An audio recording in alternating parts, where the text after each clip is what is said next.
12 de marzo de 2026, un investigador independiente llamado Jonathan Lee Riches estaba caminando por un canal desértico a pocos metros de la casa de Annie Guthrie y Tommaso Cioni en Tucson, Arizona. Y lo que encontró ahí hizo que su teléfono saliera de su bolsillo en segundos: un pantalón color canela y una rodillera médica, abandonados en el suelo seco del desierto, a menos de 1 kilómetro de la casa del yerno de Nancy Guthrie. Y lo que ocurrió después de ese hallazgo es lo que nadie ha podido ignorar desde ese día. Riches tomó fotografías inmediatamente. Las publicó en X con estas palabras: pantalones y rodillera encontrados en un canal junto a la casa de Annie Guthrie y Tommaso.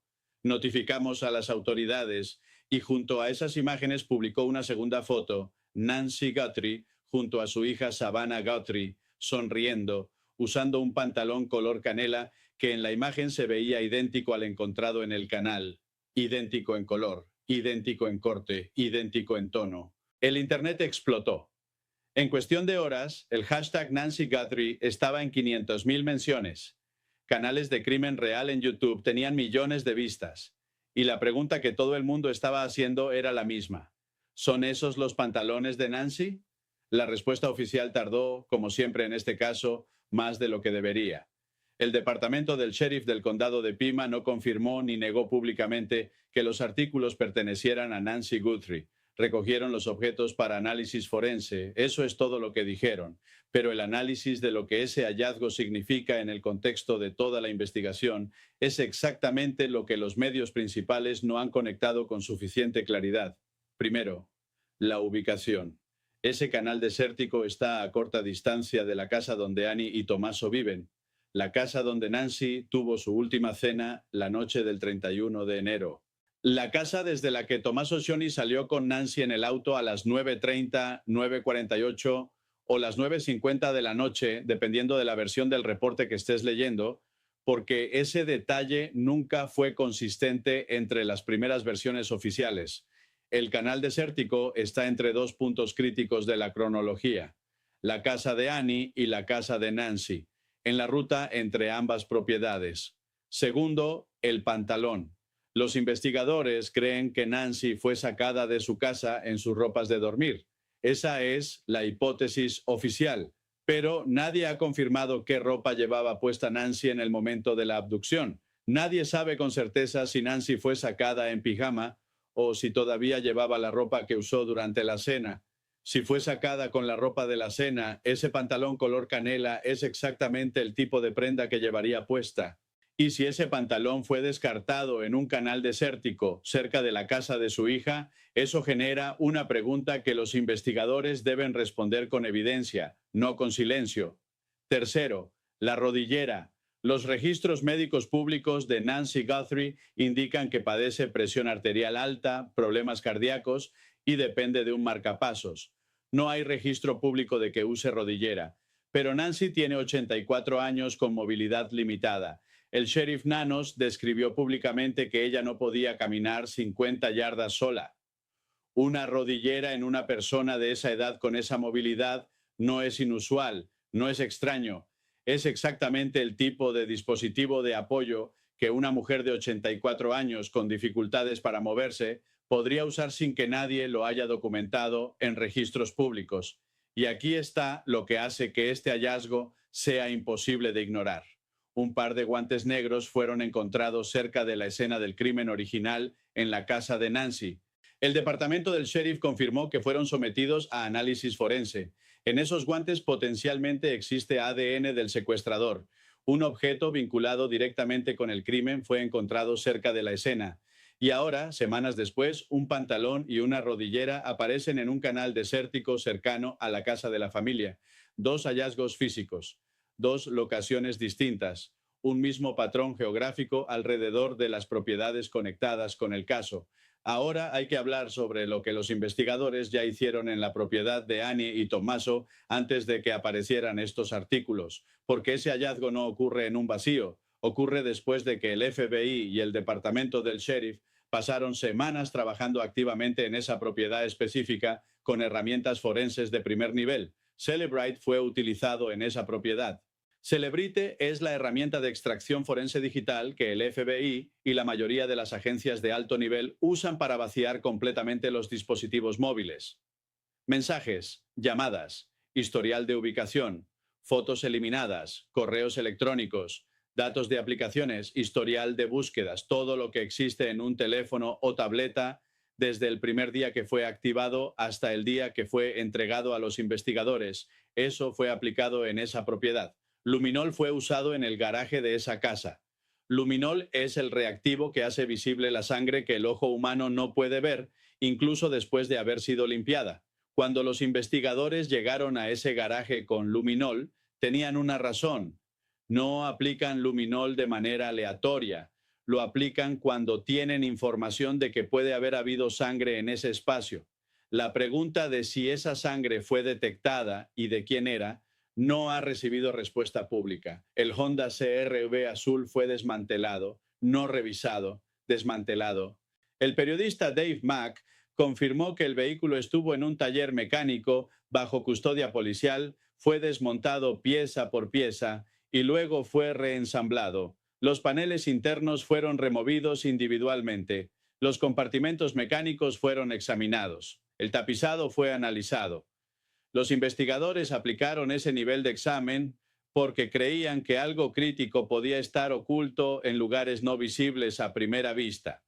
Lo que encontraron sigue siendo información que las autoridades no han compartido públicamente. Y ahora, encima de todo eso, los vecinos de Annie y Tommaso fueron interrogados sobre vigilancia. Los investigadores hablaron con cada vecino del área, preguntando específicamente sobre cámaras de seguridad, actividad inusual, vehículos desconocidos, movimientos nocturnos. Ese tipo de canvasseo no se hace en vecindarios donde los investigadores han cerrado todas las líneas de investigación. Se hace cuando esa zona sigue siendo activa en la investigación. La pregunta entonces es la misma que surge con cada nuevo dato en este caso. Si la familia fue oficialmente descartada como sospechosa el 16 de febrero, ¿por qué el trabajo forense en esa propiedad continuó semanas después? ¿Por qué el vehículo no fue devuelto inmediatamente? ¿Por qué el luminol en el garaje? ¿Por qué el interrogatorio de vecinos? ¿Por qué el Celebrite? La respuesta más coherente, basada en lo que los investigadores y expertos han dicho públicamente, no implica culpabilidad de la familia. Implica una hipótesis diferente y más perturbadora. El secuestrador de Nancy Guthrie conocía esa familia, conocía su casa, conocía su rutina, y es posible que haya tenido contacto con esa propiedad, con ese vehículo o con esos dispositivos de alguna manera antes del 1 de febrero. Si esa conexión existe en la evidencia digital o forense, los investigadores la encontrarán. La exagente del FBI, Jennifer Coffin Duffer, respondió esta semana a la creciente presión pública sobre Tommaso Cioni. Lo hizo con precisión y con la autoridad de alguien que ha construido casos exactamente como este.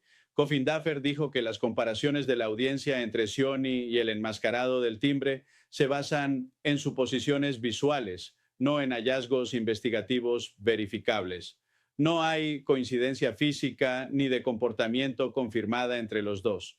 Dijo que la investigación debe seguir centrada en el ADN del cabello sin raíz, ahora en manos del FBI, y en los perfiles de ADN del sospechoso del Porsche. Pero Coffin Duffer también dijo algo más que es igualmente importante. Dijo que el cabello encontrado en la casa de Nancy es evidencia directa del secuestrador. Ese cabello no pertenece a Nancy, no pertenece a un familiar. Si el proceso de extracción SNP en el laboratorio del FBI produce un perfil viable, ese perfil puede ser comparado con cualquier individuo que haya tenido contacto con esa propiedad, con esa familia, con ese vecindario, cualquier individuo. Y mientras eso ocurre en el laboratorio, la investigación de ADN en la propiedad de Annie y Tommaso produce su propio conjunto de resultados que tampoco han sido revelados públicamente. El Celebrite extrajo datos. El garaje fue sometido a luminol. El vehículo fue desmantelado y analizado. Fotografías fueron tomadas en toda la propiedad y los resultados de todo eso están en manos de los investigadores desde semanas atrás. Aquí está el punto central que une todo. Los investigadores tienen en sus manos múltiples conjuntos de evidencia física y digital que todavía no han sido explicados públicamente.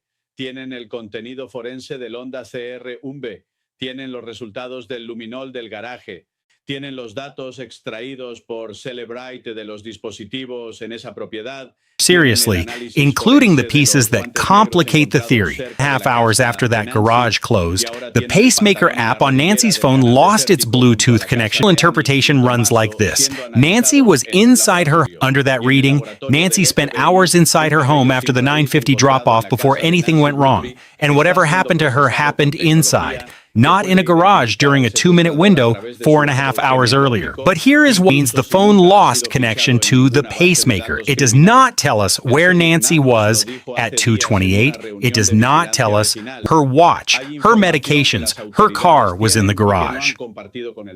If Nancy's phone was left inside the house, placed there by Nancy before she was removed, or left behind by whoever removed her, and her pacemaker traveled with her body, prevents GPS location tracking of the victim's movements. The phone staying and the pacemaker going is not the garage opened and closed at 9:50. His presence at 1:47 is documented by the FBI's own released footage. If whatever happened to Nancy occurred at 9:48, what was the masked individual doing at the front door at 1:47 a.m.? One interpretation.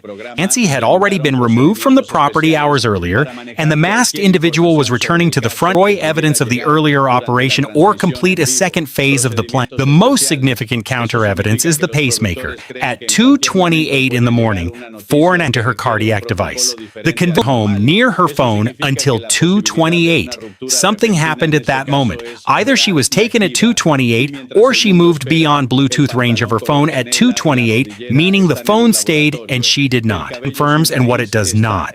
Bluetooth operates within approximately 30 feet under standard indoor conditions. A disconnect missionary, it does not confirm Nancy was in her bedroom. And the critical detail that changes the analytical weight of this entirely. Nancy's phone was found inside the property, then the Bluetooth connection would sever the moment they were separated by more than 30 feet. Phone stationary inside the house, pacemaker moving outward across a desert road, a contradiction of the theory. It is consistent with it. Then there is the doorbell at 1:47 a.m. The Nest camera disconnected at that time, placing the masked individual physically at that front entrance nearly 4 hours after the front at 1:47. Another interpretation, and one consistent with the staged scene hypothesis, is that by 1:47 a.m. entrance to remove the camera, destroy motion detection, logged by the camera software 25 minutes after the doorbell disconnected, potentially a person, potentially an animal, producing no footage, adds a layer of uncertainty rather than clarity. It is noted, it cannot be resolved without